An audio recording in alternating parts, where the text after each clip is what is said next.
졸업 앞둔 자식이 치킨집을 하겠다고 합니다. 여러분, 이 한 줄 읽는 순간 심장이 철렁하지 않았나요? 부모 입장이면 야, 그거 망해. 하지 마 라고 할 거고, 본인이 그 청년이면 에이, 나는 다르겠지 라고 생각하겠죠. 근데 오늘 제가 보여드릴 숫자를 보면 말리는 것도 답이 아니고 응원하는 것도 답이 아니라는 걸 알게 됩니다. 지금 대한민국 자영업 현장에 무슨 일이 벌어지고 있는지, 그리고 이게 왜 개인의 문제가 아니라 나라 전체의 구조적 문제인지 국세청 통계부터 국회 미래연구원 보고서까지 싹 다 뜯어왔으니까 딱 집중해주세요. 이 영상 하나로 여러분의 자녀가 혹은 여러분 자신이 1억짜리 빚더미에 올라앉는 걸 막을 수 있습니다. 자, 치킨집 이야기하기 전에 먼저 큰 그림부터 보겠습니다. 지금 대한민국 자영업 현장이 어떤 상황인지 이걸 모르고 창업한다는 건 전쟁터에 총 없이 뛰어드는 거랑 같은 겁니다. 2024년 대한민국 역사상 처음으로 연간 폐업자 수가 100만 명을 돌파했습니다. 100만 8,282명, 1995년 통계를 시작한 이래 한 번도 없었던 숫자예요. IMF 때도 안 깨진 기록이 지금 깨졌습니다. 이게 무슨 체감인지 쉽게 비유하면 이래. 하루에 약 2,760명, 1시간에 115명, 지금 이 영상 보는 1분 동안에도 2명의 사장님이 간판을 내리고 있다는 겁니다. 현장 분위기가 어떤지 하나만 더 보여드릴게요. 한국경제 단독 보도입니다. 불금의 강남역도 텅텅 비었다. 대한민국에서 가장 핫한 상권이라는 강남역 먹자골목, 금요일 밤인데 비어있어요. 가로수길 공실률은 40%에 육박했고 전국 중대형 상가 공실률은 13%를 돌파해서 코로나 최악의 시기였던 12%대를 넘어섰습니다. 강남이 이 정도면 여러분 동네는 어떻겠습니까? 치킨집만의 문제가 아닙니다. 외식업 폐업률 2020년 8.2%에서 매년 올라 2024년 11%, 5년 연속 상승, 최근 10년 최고. 빵집 폐업률 18.5%, 하루에 10곳씩 문을 닫고 있어요. 외식업 전체로 보면 신규 10곳이 생기는 사이에 8곳이 사라지는 구조입니다. 근데 여기서 진짜 중요한 게 뭔지 아시나요? 이게 자영업자 개인이 못해서 망하는 게 아닙니다. 구조 자체가 이미 기울어져 있는 겁니다. 국회 미래연구원이 올해 발표한 보고서가 이걸 정확하게 진단했어요. 일시적인 경기 부진이 아니라 인구 구조 변화, 소비 패턴 전환, 디지털 확산이라는 거대한 구조 변화의 결과다. 즉, 경기가 좋아진다고 해결될 문제가 아니란 겁니다. 하나씩 뜯어볼게요. 첫 번째, 수영장에 사람이 너무 많아요. 한국의 자영업자 비율은 전체 취업자의 23.2%입니다. OECD 평균 15.6%, 일본 9.5%, 미국 6.1%, 미국의 거의 4배예요. 쉽게 비유하면 이래. 같은 크기 수영장에 미국은 6명이 여유롭게 수영하고 있는데 한국은 23명이 들어가서 허우적거리고 있는 거야. 물이 아무리 많아도 23명이 한꺼번에 들어가면 다 같이 가라앉는 구조입니다. 왜 이렇게 많으냐? 한국은 50대에 퇴직당하면 갈 곳이 없으니까 치킨집이라도 차리자가 되는 나라예요. 사회 안전망이 약하니까 자영업이 실업의 완충지대 역할을 해온 건데 그 결과가 지금 이 과당 경쟁입니다. 두 번째, 수영장 물이 빠지고 있어요. 고물가, 고금리, 고환율. 이 3고 현상이 소비자의 지갑을 꽁꽁 닫아버렸습니다. 소매 판매액이 전년 대비 2.2% 줄어들어 신용카드 대란 이후 최악을 기록했어요. 사람들이 돈을 안 쓰는데 가게는 넘쳐나니까 매출이 쪼그라드는 건 당연한 구조입니다. 여기에 코로나 때 대출로 버티던 자영업자들한테 원리금 상환 유예가 끝나면서 돌려막기의 한계가 동시다발적으로 터졌어요. 자영업자 금융권 대출 잔액이 1,070조 원, 사상 최대. 저소득 자영업자 연체율은 12년 만에 최고입니다. 세 번째, 수영장 자체가 작아지고 있어요. 한국은 세계에서 가장 빠르게 인구가 줄고 있는 나라입니다. 소비 인구가 줄면 자영업의 수요 기반 자체가 쪼그라드는 건데 특히 지방은 이미 소멸 단계에 진입한 곳이 수두룩해요. 고령화율이 높은 지역일수록 자영업자 비중이 오히려 높아지는데 이건 활력의 신호가 아니라 갈 곳이 없어서 자영업을 하는 대체 고용 경로가 된 겁니다. 세 번째, 소비 방식 자체가 바뀌었어요. 온라인 쇼핑 비중이 전체 소비의 60%를 넘어섰습니다. 쿠팡, 다이소, 알리 같은 초저가 플랫폼이 시장을 장악하면서 오프라인 자영업의 존재 이유 자체가 흔들리고 있어요. 가성비만 추구하는 불황형 소비가 고착화되면서 동네 가게보다 온라인에서 더 싸게 사는 게 당연해졌습니다. 다섯 번째, 팔아도 남는 게 없는 플랫폼 종속 구조. 배달앱 수수료가 주문 금액의 30에서 40%까지 올라가면서 자영업자들이 배달앱 노예라고 자조할 정도입니다. 할수록 손해인 구조가 만들어진 거예요. 프랜차이즈 본사도, 포털 광고도, 카드 수수료도 전부 자영업자가 돈을 벌든 못 벌든 빠져나가는 고정비예요. 자영업자는 사장인 것 같지만 실제로는 이 먹이사슬의 가장 아래에서 마지막에 남는 푼돈을 가져가는 위치에 놓여 있는 겁니다. 정리하면 이래.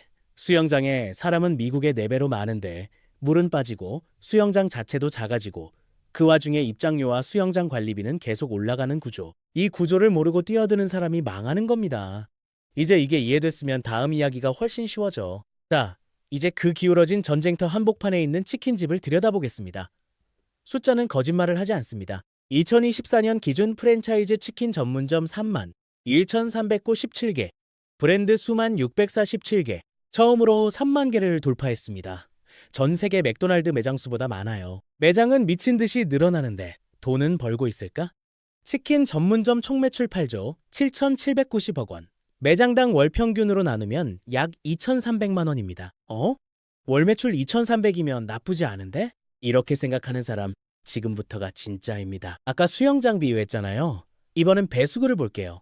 월 매출 2,300만 원짜리 치킨집은 배수구가 5개 뚫려 있는 수영장이에요. 원재료비 매출의 45에서 55%, 절반이 바로 빠져나갑니다. 거기에 임대료, 인건비, 배달앱 수수료 30에서 40%, 프랜차이즈 로열티, 공과금까지.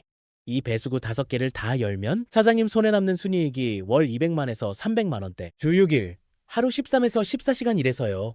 시급으로 환산하면 최저시급에도 못 미치는 경우가 허다합니다. 그리고 핵심 숫자갑니다. 국세청 100대 생활업종 생존율 통계.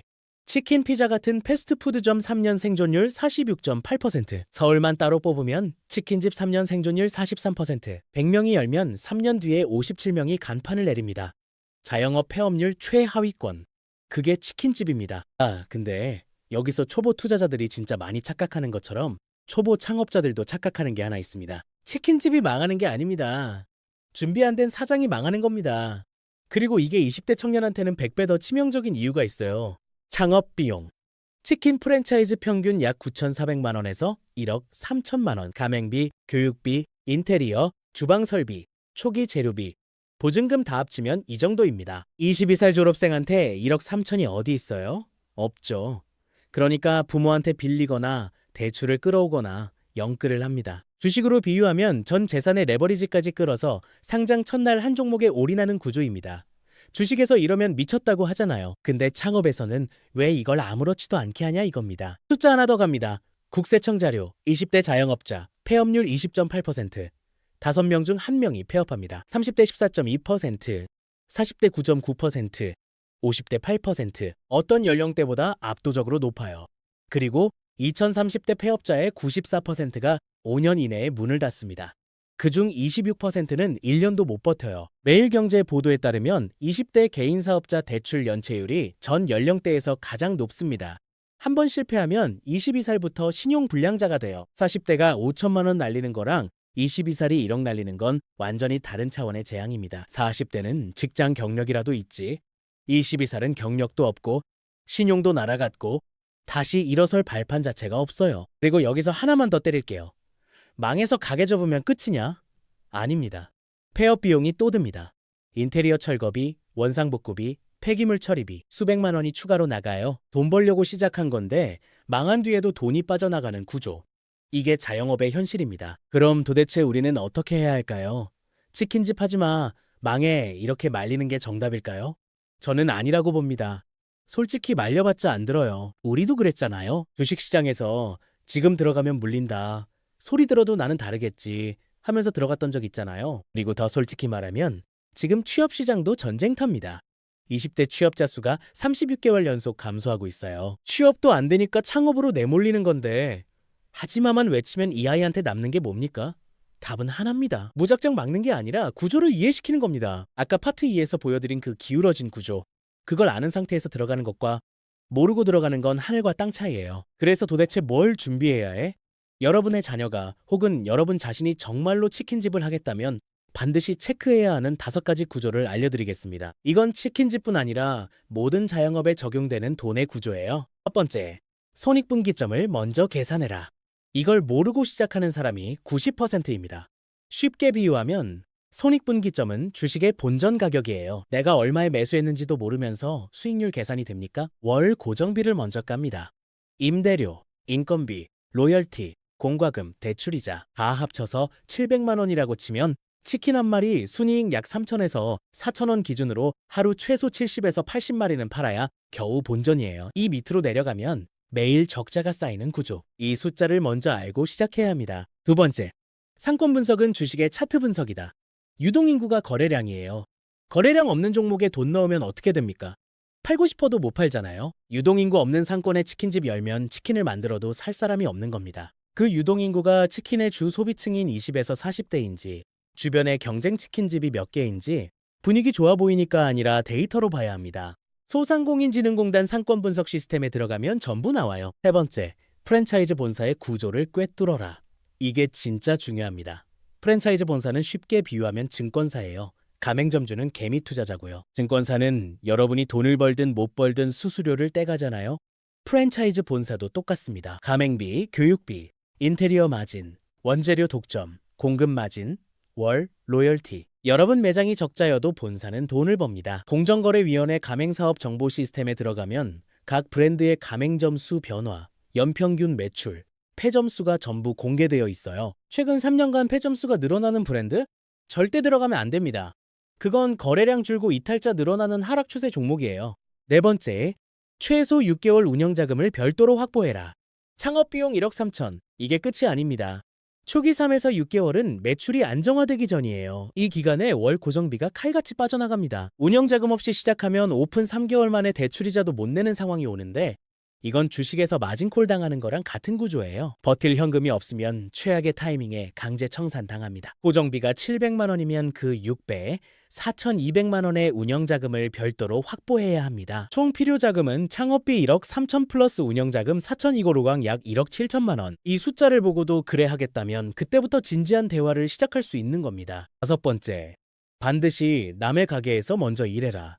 제가 보기에 치킨집 창업 실패의 80%는 이걸 안 해서 망합니다. 주식으로 비유하면 모의 투자도 안 해보고 실전에 1억을 넣는 것이에요. 치킨을 튀겨본 적도 없는데 사장을 하겠다고요? 최소 6개월, 가능하면 1년. 실제 치킨 프랜차이즈 매장에서 직원으로 일하면서 닭 튀기기, 재고 관리, 피크타임 대응, 배달 오더 처리, 고객 컴플레인까지 전부 몸으로 익히세요. 사장님이 실제로 몇 시에 출근하고 몇 시에 퇴근하는지, 한 달에 실제로 얼마를 가져가는지, 장사 안 되는 날 그 표정을 옆에서 직접 보세요. 리포트 100개 읽는 것보다 6개월 현장 경험이 더 정확한 데이터입니다. 그 6개월 동안 그래도 하겠다면?